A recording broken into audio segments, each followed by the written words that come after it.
Welcome to लिंगो। लिंगो में आप सभी का स्वागत है। सबसे पहले आप सभी को दिवाली की बहुत बहुत शुभकामनाएं। I wish you all very happy and prosperous Diwali. मैं आपका ट्रेनर रोज़ाना 8 बजे इस वक्त यूट्यूब पर आया करूंगा और हम दोनों तरह की सेशंस को स्टार्ट करेंगे, या तो रिकॉर्डेड या लाइव। लेकिन दोनों ही सेशंस का मकसद होगा आप लोगों को सिखाना कि किसी भी नॉवेल को, किसी भी कहानी को, किसी भी पैसेज को कैसे पढ़ा जाता है। So I will come in front of you at 8 in the evening every day and I will tell you how to read a passage. I'll make you learn, I'll teach you how to read a certain passage, how to enjoy reading something with all the emotions and all the intonations. पूरे emotion के साथ किसी चीज को कैसे पढ़ा जाए, कैसे आसानी से किसी चीज को समझा जाए। English is a very beautiful language. अंग्रेजी बहुत अच्छी लैंग्वेज है और अगर हम उसको समझ करके पढ़ते हैं तो और भी ज्यादा हमको उसका मतलब समझ।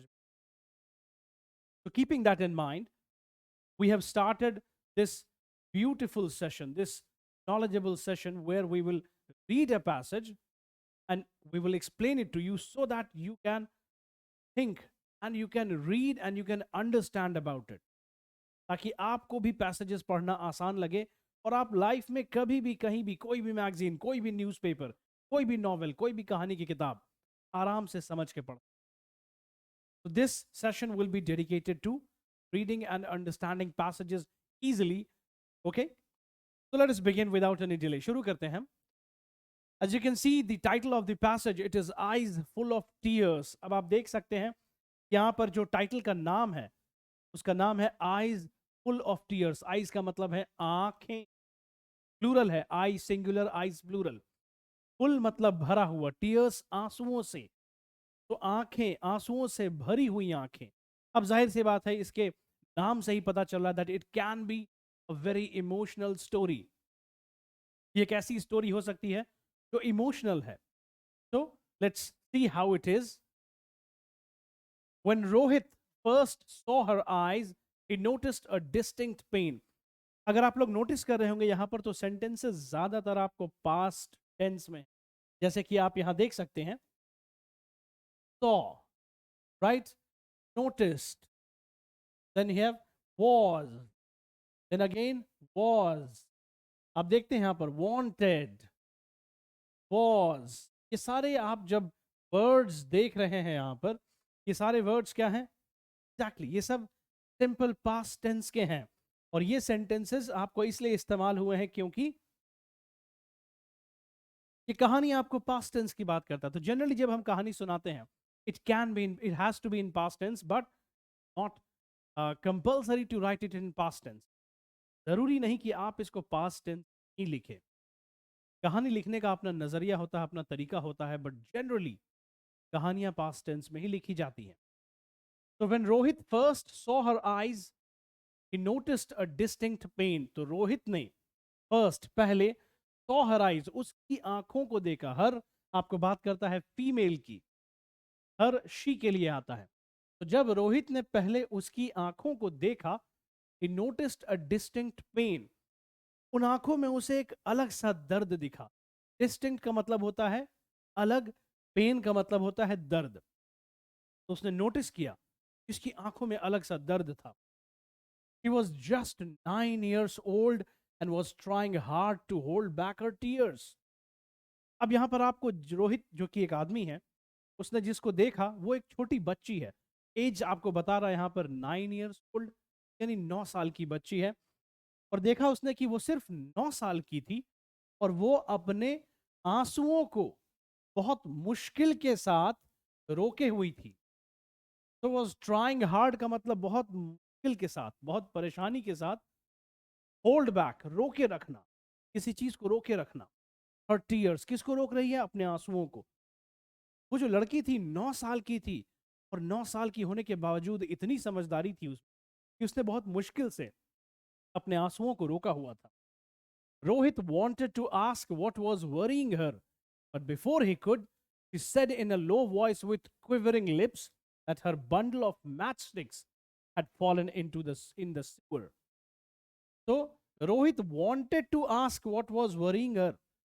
तो रोहित चाहता था पूछना, उसने पूछा नहीं, वो पूछना चाह रहा था कि आखिर क्या दिक्कत है उसको, क्या परेशानी उसको, वरी मतलब परेशानी, क्या चीज है जो उसको परेशान कर रही है. लेकिन बिफोर ही कुड बट मतलब लेकिन बिफोर ही कुड, इससे पहले कि वो पूछ पाता, she said in a low voice, बड़ी धीमी आवाज में, with quivering lips, कांपते हुए होठों से कहा, said that her bundle of matchsticks, के माचिसों का बंडल पूरा, had fallen in the sewer. sewer कहते हैं गटर को, का प्रोनाउंसिएशन sewer है, SEWER. वो गटर में गिर गया है और उसी की परेशानी से वो परेशान थी, की वजह से वो परेशान थी. He asked her if she wanted any kind of help as he wasn't able to retrieve her matches. अब जाहिर सी बात है, माचिस गटर में गिर गया तो उसको निकाला अब नहीं जा सकता है. तो उसने पूछा, he asked her, again past tense की बात हो रही है यहां पर, तो उसने पूछा उससे कि क्या वो किसी और तरह का मदद चाहती है, एनी काइंड ऑफ हेल्प. तो अगर वो किसी कोई और मदद चाहती है, क्योंकि वो गटर से उन माचिसों को नहीं निकाल सकता. She did not utter a word after that. लेकिन जवाब में लड़की ने एक लफ्ज नहीं बोला उसके बाद. अटर मतलब होता है बोलना, बड़बड़ाना. तो she did not utter a word after that. उसके बाद उस लड़की ने एक लफ्ज भी नहीं बड़बड़ाया. Drops of tears flowed down her cheeks and she quickly wiped them off. Drops of tears, बूंदे, आंसुओं की बूंदे. तो आंसुओं की बूंदे बहने लगी उसके चीक्स, गालों पे, यानी वो रोने लगी. इट मीन्स दैट वो रोने लगी, जिसको उसने फौरन पोंछ दिया. उसने क्विकली मतलब बहुत तेजी के साथ, बहुत जल्दी, वाइप, वाइप का मतलब होता है पोंछना, देम ऑफ, किनको, टीयर्स को. तो जवाब देने के बजाय वो लड़की रोने लगी, लेकिन जैसे ही आंसू बहे ने फौरन उन आंसुओं को पोंछ लिया. Rohit felt pity for her and asked how much was the cost of her bundle of matchsticks. पिटी का मतलब होता है दया. तो रोहित फेल्ट पिटी, रोहित को उसके ऊपर दया आई. And asked how much was the cost of her bundle of matchsticks. और उसने पूछा, रोहित ने पूछा, क्या पूछा, कि आखिर उन माचिस के डिब्बों का जो बंडल था की कीमत क्या थी, कॉस्ट क्या था. कॉस्ट मतलब कीमत. He answered with fear and embarrassment. Fear मतलब डर, और एम्बैरसमेंट मतलब होता है शर्म. उसने जवाब दिया, लड़की ने जवाब दिया डरते हुए, बहुत शर्मसार होकर. The amount wasn't much and Rohit felt the truth in her shaky voice. अब उसने जो जवाब दिया कि हाँ इतना दाम है इस माचिस के बंडल का, वो अमाउंट बताया रोहित को. The amount wasn't much, यानी वो दाम बहुत ज्यादा नहीं था. जाहिर सी बात है, माचिस की तीलियों की डब्बी है, ज्यादा दाम नहीं होगा, चाहे एक हो या एक से ज्यादा. तो दाम ज्यादा नहीं था, और रोहित को उसकी कांपती आवाज में सच्चाई महसूस हुई. शेकी वॉइस, शेकी का मतलब है कांपता हुआ, वॉइस आवाज. तो Rohit felt the truth in her shaky voice. Rohit को उसकी कांपती आवाज में सच्चाई दिखी. He took out a 500 rupee note from his wallet, gave it to her. उसने क्या किया, उसने अपने पर्स में से, वॉलेट कहते हैं पर्स को, उसने अपना वॉलेट निकाला, पर्स निकाला, और उसमें से 500 रुपए का एक नोट निकाला और वो उस बच्ची को दे दिया. तो ही उसके लिए इस्तेमाल हो रहा है took out, past tense again, simple past. इसमें ज्यादातर अगर अगर आप देख रहे हैं तो सिंपल पास्ट का ही यूज हो रहा है. Subject plus V2 plus object, verb का दूसरा फॉर्म, सब्जेक्ट एक तरफ, ऑब्जेक्ट एक तरफ. तो उसने 500 रुपए का एक नोट निकाला अपने पर्स में से and gave it to her, और उस बच्ची को दे दिया. The little girl took it and a bright smile on her face. तो उस छोटी बच्ची ने उसको ले लिया और एक चमकीली सी, एक बड़ी सी मुस्कान उसके चेहरे पर आ गई. Tears flowed again, but this time they weren't the tears of pain or loss. The tears flowed again. अब आंसू उसकी आंखों से फिर बहने लगे, दोबारा बहने लगे। लेकिन ये आंसू जो अब बह रहे थे उसकी आंखों से, उसके गालों पे थे, वो आपको ना तो दर्द के थे, पेन मतलब दर्द, और ना ही किसी चीज के नुकसान के थे, लॉस। लॉस मतलब नुकसान। They were the tears of happiness and gratitude. ये जो आंसू थे ये खुशी के आंसू थे, और ये खुशी के आंसू होने के साथ साथ आभार भी व्यक्त कर रहे थे कि मैं इस चीज के लिए शुक्रगुजार हूं कि आपने मुझे 500 रुपए। अब आप देख सकते हैं कि टीयर्स, यहाँ पर जो आपको ये दो चीजें दो तरह से डिस्क्राइब की गई हैं टीयर्स। स्टार्टिंग में जो टीयर्स थे वो सैडनेस के थे, और एंड में जो टीयर्स हैं वो हैप्पीनेस के थे।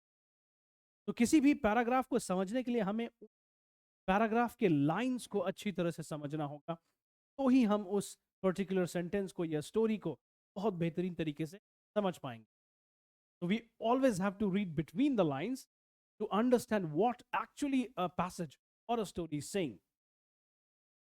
This was that passage. अब हमने कुछ वर्ड्स अलग यहां पर दिखाए हैं आपको, क्योंकि वर्ड्स ऑफ द पैसेज है जो इस आपको पैसेज में उन वर्ड्स के लिए हमने इस्तेमाल किया है जो may be, I am not saying that actually, but may be, हो सकता है आप में से का मीनिंग पता नहीं हो।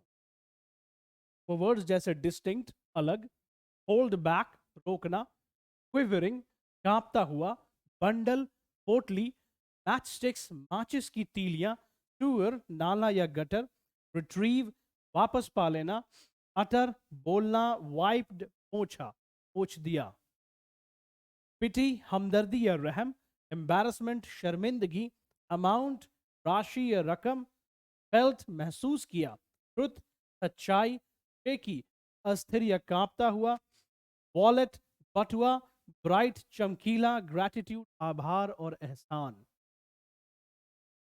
अब हम हर पैसेज के बाद आपको ये टास्क दिया करेंगे जिसको हम कहेंगे task of the video.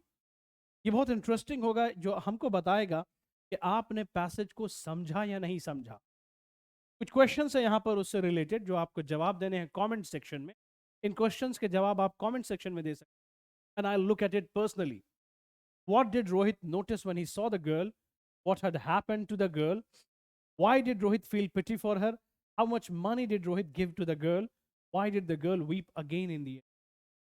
In 5 questions के जवाब आपको कमेंट बॉक्स में लिखने हैं, और आप लिंगो से जुड़िए, ज़्यादा से ज़्यादा लोगों को जोड़िए, ज्वाइन कीजिए, सब्सक्राइब कीजिए। और अगर आपको फुल फ्लेज्ड कोर्स चाहिए and you want to learn English in a better way, आप हमारे ऐप को भी ज्वाइन कर सकते हैं। तो once again, I'll wish you all a very happy and prosperous Diwali. Do follow Lingo, visit our channel, and also, you know, go to our app. It is a very beautiful app, and you will be able to learn good English with that app. तो आप उस app के जरिए बहुत बेहतरीन English बोलना सीख सकते हैं। ज़रूर ज्वाइन कीजिए उसको, एंड दिवाली की शुभकामनाएं एक बार फिर से। Thank you so much.